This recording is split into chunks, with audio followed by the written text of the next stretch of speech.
Based in Leek, Staffordshire, gilder Ruth Tappin is carrying on a tradition that can be traced back to ancient Egypt. With a background in sculpture and fine art, she's Drew's go-to woman for any job that requires an artistic golden touch. Ruth is on her way over to see me. We've got this extremely dilapidated overmantel mirror for her to see. It's in a terrible state. Why we use Ruth is that she will take these jobs on, and she'll do it perfectly. And she's also able to do all of those extremely intricate, time-consuming processes as they would have been done in the day. Drew always seems to push what restoration I can do, so I'm very interested to see what job he's got me this time. Right, here we go. Nice, easy, straightforward job. So we've got a nice big overmantel in a terrible state. Huge amounts of bodged old repairs. Needs completely regilding all over, even though there's some lovely original colour there. Bits there, yeah. Yeah. It's got a really nice plate. The plate's lovely. Yes. Now, I've got to take this old bad restoration off. There's tons. There's actually quite a lot, so it's going to look worse before it looks better. Yeah. This frame has suffered over the years from neglect. I think it's got damp at some point. The frame has got a massive amount of problems. It's missing large portions of its original decoration. So you might think, well, why on earth would you want to bother restoring this thing? It's clearly gone too far. Number one, it's the width. If you've got an original house that needs an overmantel mirror, this is the size that you want. Number two, it has the original plate, and it's a proper piece of mercury glass. Mercury glass was expensive to manufacture, and during the 1400s, the Italians guarded their methods of production with their own lives, facing execution if they revealed their secrets. But by the 18th century, the rest of Europe had cottoned on, and owning a large overmantel mirror like this one was a real status symbol. Every single job you have to do on this is there. I need to replace the bits that are missing. I'll take a mould of a section and a mould of the balls and a mould of this ribbon twist, and then water gilding, and then oil gilding, then age it. There's a lot of work in that frame. It's virtually on the point of going in the tip. Somebody's come along and restored it really badly. I don't even want to use the word restore because it's criminal. They've totally devalued the frame by putting these bad bits of restoration on. Drew acquired the mirror for £600. Not only does Ruth need to make good the bad restoration job, but the central decoration, the cartouche, is missing completely, and she'll need to craft it from scratch. You could do a shield sort of section cartouche with a bulled front. Yeah, I mean, it did have scroll work because there's some holes here, yeah, but I don't have to put that back on. I don't really want those. Simple is better than... Yeah. You don't want cherubs and swags and ribbons? Absolutely not, no. Nice ribbons. Dancing cherubs throwing silk at each other. No, I don't want all that rubbish. This mirror is not what I'd usually have in stock. When it's like this, it's unsaleable. Financially, I'll have to push my luck with this mirror when it's done because it's going to cost a lot to get it done. It's not a job that's going to cost a few hundred, put it that way. It's a lot. The mirror has arrived back at Ruth's gilding studio, and the frame has literally crumbled into its constituent parts. It's so badly damaged that it just basically collapsed. I'm ready to take off some of this bad restoration and paint. To be able to see what she's dealing with, Ruth applies a coat of paint stripper, strong enough to take off the new paint without damaging the original water gilding work underneath. Gold paint oxidises and goes brown, and that's why you get this awful colour on a frame. Somebody's put this gold paint on because it's trying to hide some of this bodge, I think. So we've just got to take it off and get back to the original surface. It isn't long before the paint stripper reveals the true extent of the botched repair. This side scroll here has been really messed around with, and you can see all the white plasterwork, and the bits that are gilded and yellow or pink is the original. So I've got to get a hammer and chisel on the bigger bits and a scalpel on the smaller bits to remove all that.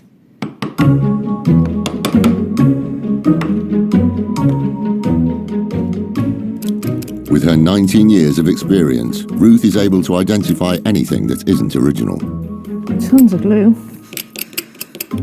This middle bit, you can see it's white, whereas this isn't, it's the original. So that's the bit that needs to come off.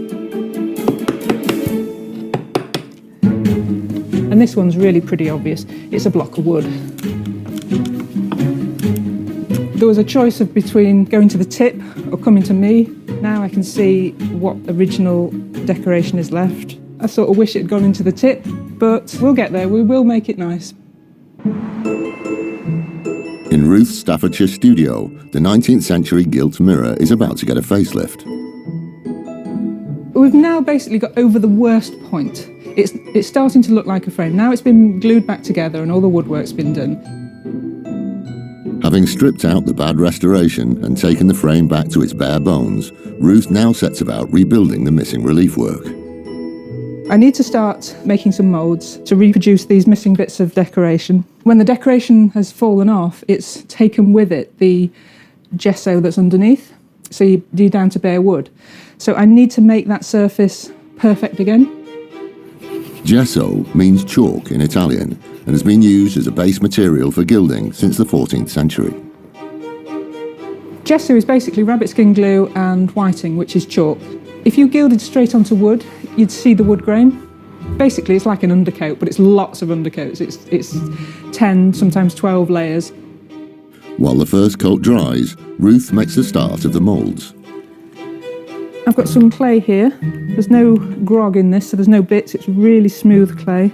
And I'm just going to make a wall around where I want the hot melt rubber. Melted rubber is one of the quickest and most convenient materials for making moulds. The liquid seeps into every nook and cranny, making an accurate impression of the decoration. Right, we're just going to let those set. It only takes 20 minutes for the rubber to set. With the perfect moulds prepared, Ruth can restore the decoration to how it should have been done all along, with a traditional material known in the trade as compo. I've made this using the same recipe that they would have been using for a good couple of 100 years. Pearl glue, colophony, which is tree resin, whiting. It's a bit like bread dough at the moment. But in about 10 minutes, I'll be able to peel it out of the mould. A few days' time, it'll be rock solid. And then in 100 or so years' time, it'll be like that. Leaving the compo to set, Ruth is facing her next big challenge. And for that, she's calling on her trusty library of ready-made moulds. I have a bit of a dilemma now. Drew wants just a cartouche on the top here. Now, a cartouche is just basically a sort of a shield-shaped piece of decoration. Now, to me, they don't stand on their own. So I really want to have something like this cartouche, which has some fixed scrolls that would bring it back to the frame. I don't know what to do. I've got to decide. I think if I press them both out and hold them up, I might be able to make a better decision on this one. Looking at the cartouche, which I like, comes back to the frame nicely. It just gives that nice triangle finish. I really like this. So let's have a look at Drew's choice. It just looks so lonely. I don't agree with it, but I think this is what Drew wants, so... Any good restorer lives by their reputation, and after some careful consideration, Ruth has decided to put her neck on the line. It's fundamentally wrong to have this sat there on its own. If he doesn't want scrolls, I'm going to give him some bay leaves. This is the way forward. That's nice. The flow of that comes back to the frame. We haven't got the Billy No Mates cartouche. And if Drew has a go at me, well, he has a go at me, but I'm pleased with that. That's going to look good. In Ruth's Staffordshire studio, all of her hard work on the 19th century gilt frame is beginning to pay off as she gets stuck into the show-stopping part of this epic restoration. So I'm going to start with a transfer gold, which is a gold on a piece of tissue paper. I'm going to stick that all along this length. This is roughly about a pound's worth of gold, and as you can see, it doesn't actually go that far. So I think that's why gilding is thought of as being quite an expensive process. The actual weight of the gold isn't very much. The cost is more in getting it this thin. It's 23.5 carat. And I always use 23.5 or 23.75, which is virtually pure gold. If you use a lesser leaf, as in a lesser carat, the gold is a different colour, it's more yellow or it's more red, and it just looks tacky. It's not what the antiques are meant to be. A lot of the mummies and the sarcophagus and the tombs have gold leaf in them. So, you know, it's been around for about a good 7,000 years or so. The gold's going on really nicely. So at this point, if I've done my job well, you shouldn't be able to tell where my repair is. Unlike when we first saw the mirror and you could see the bodge a mile off, hopefully my repair will be totally seamless and it should look like it's never been restored at all.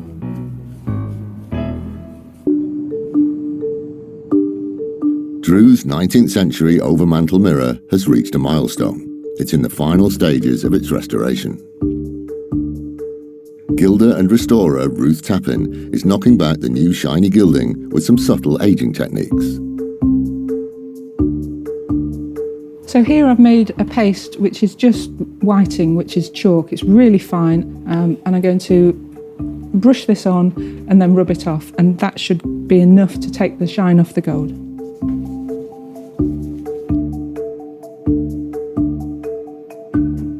What happens to the gold, especially when people just even wiping with a dry cloth, the gold's so thin that it very, very quickly on the frame will dull off. Now I've got to simulate the dirt and dust landing on this frame for years. So I've got a paste here which has been made up of different coloured pigment dusts. So it's very painstaking, and I've just got to go along and hit all the top edges. I find it quite stressful, this part of my job. All the other process I don't mind doing, in fact I enjoy doing it, but this, I think because it can go so easily wrong, and then all that time and effort that I've put in, I have to redo. Adding to the stress is how Drew will take to Ruth's new cartouche. Her bold and brave decision to add decoration to either side goes against Drew's brief. Drew's not really a typical client because he actually doesn't like all the twiddly bits that I really do enjoy doing. He likes quite plain gilding and plain mirrors. But I've made the choice to add a bit more decoration. But I still am a bit anxious about what he's going to say about these extra leaves.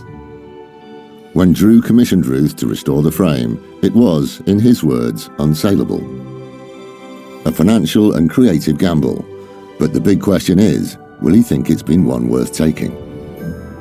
Originally, I just bought this mirror for the plate. It was in appalling condition. There wasn't much else that could be wrong with it, to be honest with you. You never know really what it's going to look like, so I'm a bit nervous because we don't know how deep we've gone into it. You all right? Hi, nice to see you again. And you. Right, so this is it. Well, let's get the covers off. Okay, let's have a look. See what you think. Ooh, well, that's not what I was expecting. What do you think? No. Oh, that's lovely. That cartouche at the top there, that's good. I know I said don't do that. Oh. It really works. Yeah. That really, really works. That sets it off, actually. Very, very nice. I know you'd said no scroll work, so I found a loophole because that's bay leaves. Which is lovely. But it's got bay leaves on it anyway. But that so, is lovely. Good. I'm glad you're pleased. Drew's mirror has finally had the restoration it deserves. With 23-carat gold gilding, skillfully aged and set off with a central cartouche, even Drew can't help but admire. Yeah, not that I am wrong, but yeah, Ruth was right. And I am more than happy to be proved wrong. And that is one of the marks of a good restorer. So it was an interesting reaction, actually. So I know I can push the boundaries a bit with him. I would never go over the top with cherubs and swags and things because I know he really doesn't like that. But I now know he likes leaves. So I can push the boundaries maybe occasionally. So the colour is perfect, and I like the way you've done the very traditional sort of burnishing some sections of it there, particularly in the centre of the cartouche. That looks lovely. Most of the bay leaf is original. Yes. Okay. I'd say half of the ribbon twist on the outside is new.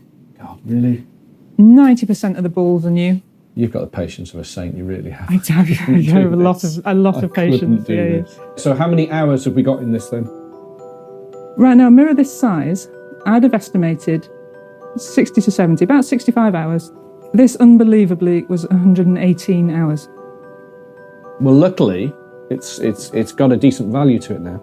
That's going to find a home easily. It's going to go to London and or Edinburgh. It's an extremely grand mirror. We've given this mirror to Ruth. She's done this exceptional job on it, and we now have a mirror that's worth around 4,000 odd pounds, which will sell easily. So there you go.